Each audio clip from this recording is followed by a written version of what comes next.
Network wasn't just a dark satire of television news. It was a prophecy, a blistering scream against media manipulation, corporate greed, and emotional spectacle. Years before reality TV or 24-hour cable news were even real threats. What audiences saw was a searing drama about a man losing his mind on live TV. What they didn't see was the production chaos, the brutal studio politics, the on-set power clashes, and the eerie accuracy of its so-called fiction. This wasn't just a movie, it was a cinematic detonation, and the fallout is still felt in today's media landscape. So let's dive into 20 weird, shocking, and little-known facts about Network, a film that predicted the future, and almost burned down the present while doing it. Stick around until the end for a bonus fact so strange it was almost erased from film history. Now, let's get into it. 1. The real meltdown behind the mad-as-hell speech. Peter Finch's iconic breakdown wasn't just great acting, it was dangerously real. The speech was shot in a single day under grueling pressure.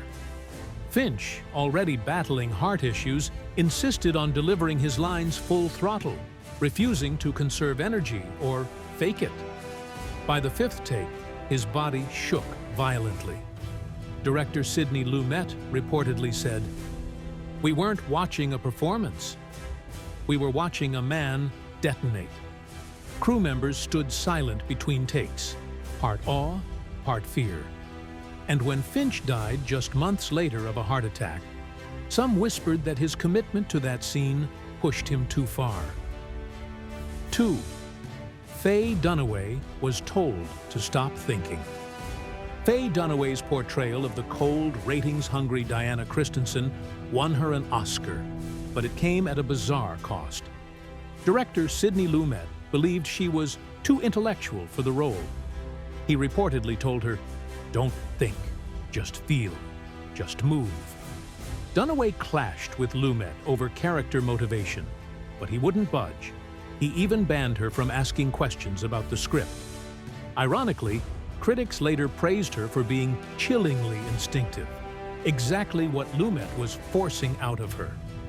Dunaway would later say the role left her emotionally shredded and strangely hollow. 3. The studio wanted to cut the best line. Believe it or not, United Artists wanted to cut the "I'm mad as hell" speech.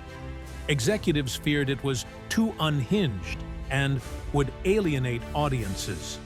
Writer Peter Chiefski threatened to walk. He reportedly told the studio, "If you take the madness out, you take the soul out." It worked. The line stayed and became not just the heart of the film, but a cultural slogan. Today, it's quoted everywhere from political rallies to marketing campaigns. But it nearly got binned for being too much. 4. Ned Batty shot his famous scene in one take. Ned Batty's thunderous monologue as corporate overlord Arthur Jensen about the ecology of commerce feels like a fire and brimstone sermon. That's because Batty delivered it like one. What most people don't know is that he did it in a single take. Lumet wanted to avoid rehearsals to preserve spontaneity. Batty walked into the set, listened to Lumet say, "Roll," and thundered through 3 pages without a break. When he finished, the crew burst into applause. There were no reshoots. It was raw, terrifying, and completely unrehearsed. 5. The script was so sacred. Actors were forbidden to ad-lib. Most Hollywood scripts get tweaked, rephrased, even improvised. Not this one. Peter Chiefski's screenplay was treated like scripture. Actors were not allowed to change even a single word. Faye Dunaway said the dialogue was so precise that you didn't act it, you orchestrated it. Lumet enforced this rule brutally. He once halted an entire day's shooting because an extra paraphrased a line. That obsessive discipline paid off. The script won Chiefski his 3rd Oscar and is still considered one of the greatest ever written. William Holden nearly turned down the role. Over the script's cynicism, veteran actor William Holden was initially repelled by the script. He reportedly told his agent, "This isn't satire, it's venom." Holden, known for principled roles, found his character, newsman turned romantic traitor Max Schumacher, too morally compromised. It wasn't until Chiefski met him personally and reframed the story as a Greek tragedy for the television age that Holden reconsidered. Ironically, the film's darkest moments hinge on Schumacher's moral decline, making Holden's conflicted portrayal even more authentic. What he once rejected as poison, he ultimately delivered as brilliance. E-film was shot in just 20 days. You'd never guess it from the film's polish. But Sidney Lumet shot network in a blisteringly short 20-day schedule. That's less than half the time of most major features of the era. Why? Lumet came from live television and theater. He rehearsed actors for 2 weeks beforehand and shot each scene like a stage play. He averaged 20 to 30 setups a day, an unheard-of pace. The urgency you feel in the film, it's not just in the story. It was built into the production rhythm itself. 8. Chiefski hired private investigators to protect his script. Paddy Chiefski was notoriously territorial about his writing. During production, he grew paranoid that producers or executives would sanitize his darkest lines. So he took drastic action. He hired private investigators to monitor the studio and even spy on early screenings. One investigator reported back that certain notes were being passed around suggesting edits. Chiefski confronted the studio and shut it down. The writer's paranoia might sound wild, but it guaranteed the film reached theaters uncut, uncompromised, and fully explosive. 9. Peter Finch became the first posthumous acting Oscar winner. Peter Finch never lived to see his Oscar win.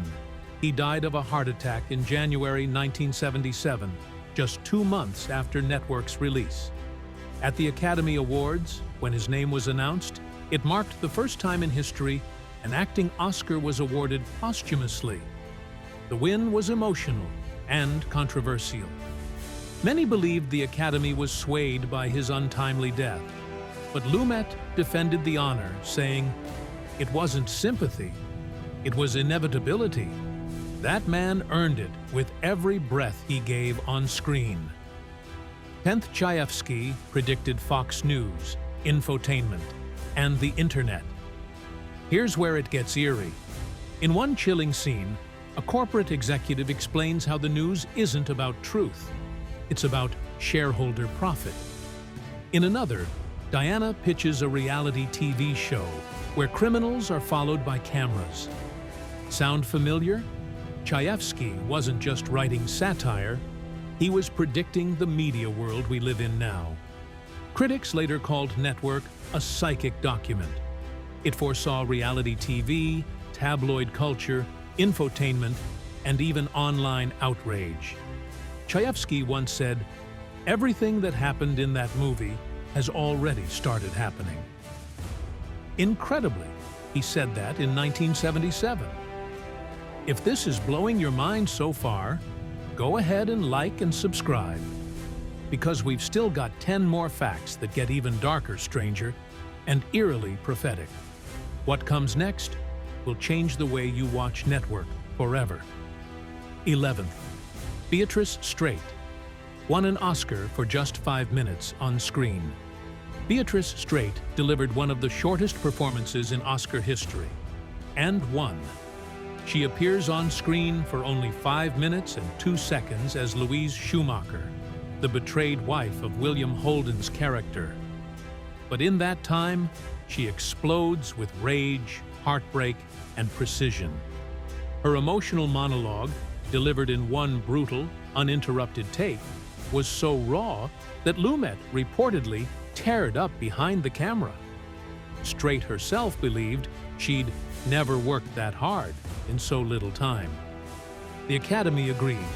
Her performance, though brief, outshone other full-length supporting roles that year. It proved that in network, every scene was weaponized, and even the smallest roles could leave devastating impact. It remains one of the shortest Oscar-winning performances in history. 12th, Robert Duvall's role was written after the script was finished.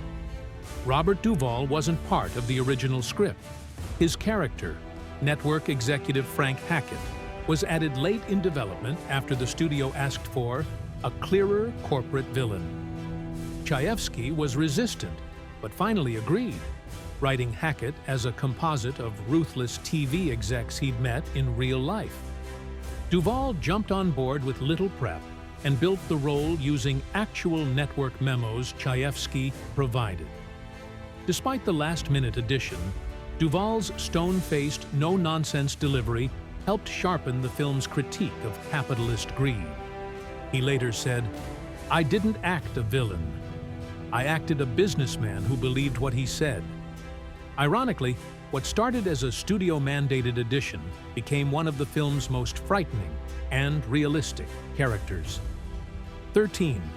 Sidney Lumet used cold air to create emotional tension. Director Sidney Lumet didn't just rely on actors to build emotional tension. He used physical discomfort. On the day Beatrice Straight filmed her Oscar-winning scene, Lumet turned off the heat in the apartment set. The chill in the room mirrored the emotional frost between the characters. Dunaway later said that Lumet often manipulated room temperature to shift performances, making sets sweltering for heated scenes or icy to create numbness. His methods weren't always popular, but they worked. The cast reported feeling off balance and raw on set, exactly the mood Lumet wanted. In network, even the air was designed to provoke. It wasn't just directing, it was psychological warfare. 14. The news set was built on a real network stage.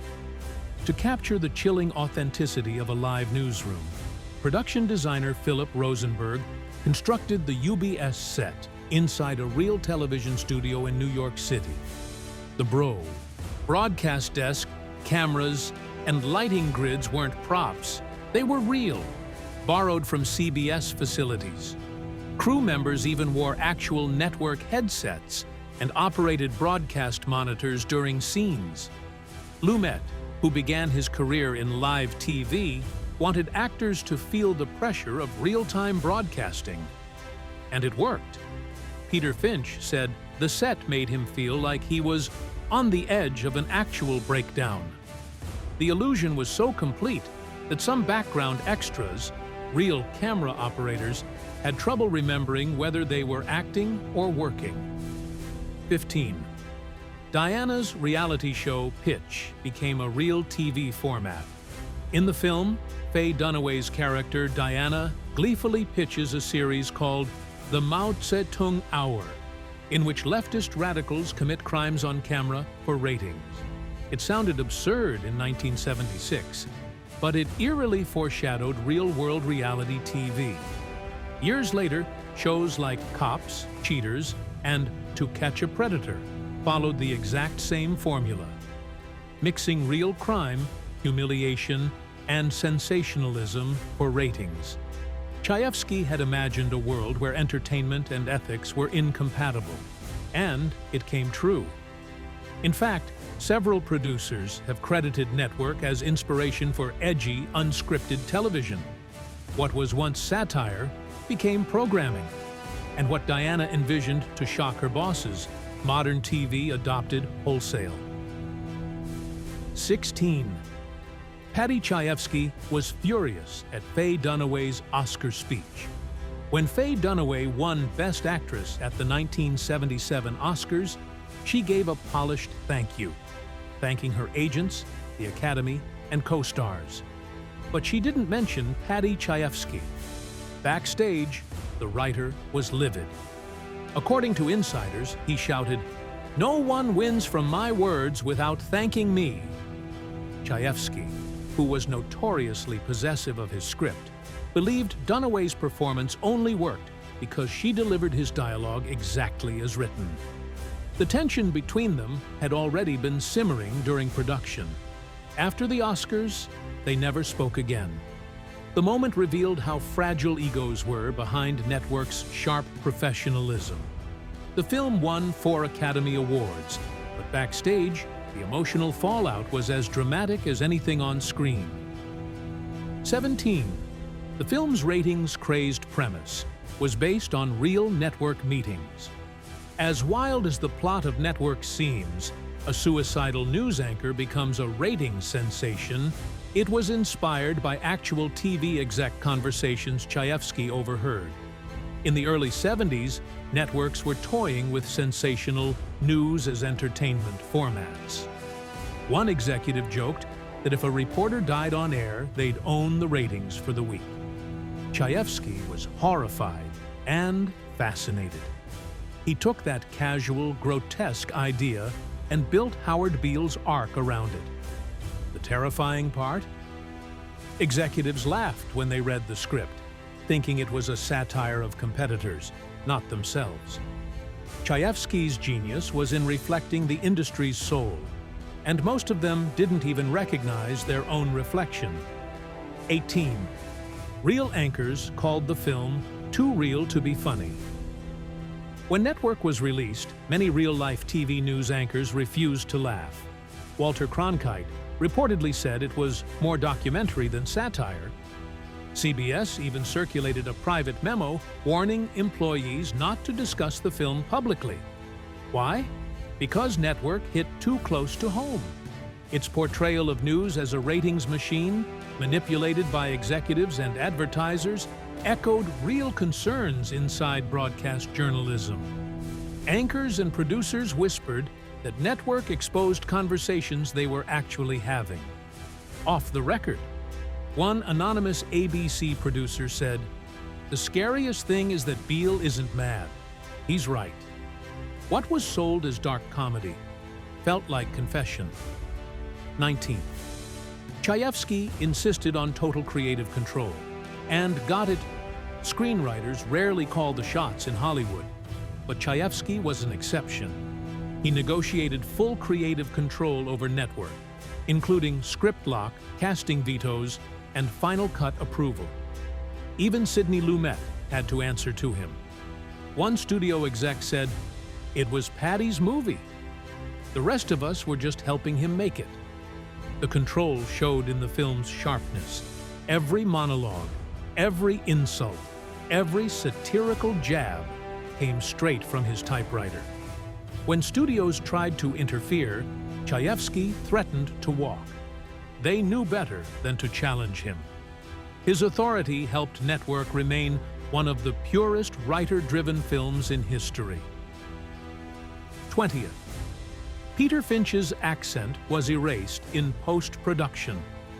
Though Peter Finch was born in England and raised in Australia, he plays American anchor Howard Beale. But listen closely. His accent is oddly neutral. That's because Finch struggled with consistency during filming.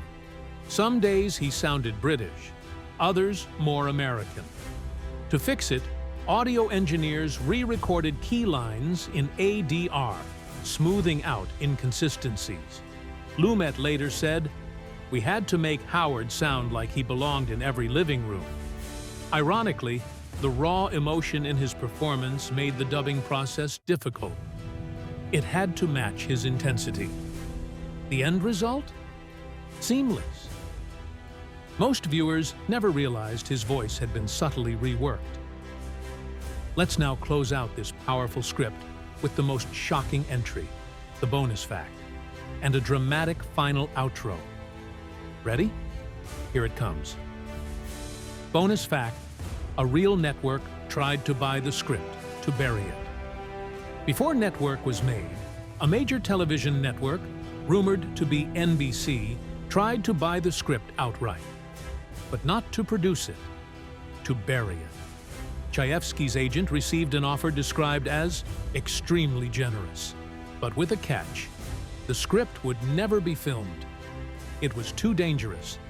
Executives feared it would expose internal power structures and damage public trust in TV journalism. Chiefski refused. He believed network was meant to be uncomfortable. He told friends, "If they're scared of it, I'm on the right track." Had he sold out, one of the most prophetic, fearless films in Hollywood history might have never seen the light of day. Network didn't just win awards, it won the future. It laid bare the soul of television, predicted the rise of reality media, and exposed the machinery behind your nightly news. What audiences thought was fiction was already fact in motion. So the next time you hear someone scream, "I'm mad as hell," remember, it wasn't just a line, it was a warning. If these facts shook your perception, hit like and subscribe. More truth-telling behind-the-scenes videos are just a click away.